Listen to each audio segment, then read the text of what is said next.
In just 3 seconds, meron ka ng ganito kagandang eyelashes. Hindi halatang false eyelashes yan.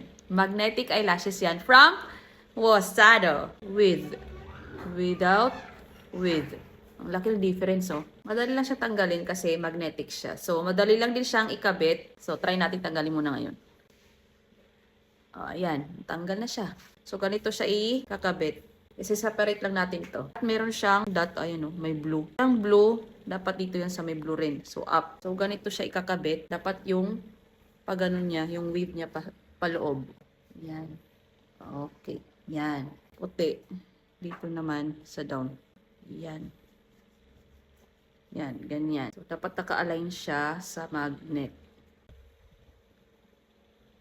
Yan. So pretty. Ganyan siya kaganda.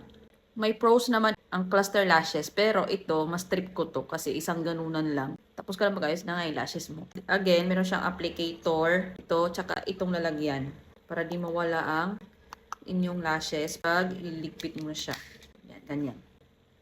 Libreng pouch, eyelash fixer, at eyebrow pencil. Yan. Ito na ang inclusion pag bumili ka nitong magnetic eyelashes. Check out na bago kayo maubusan. Bye! God bless!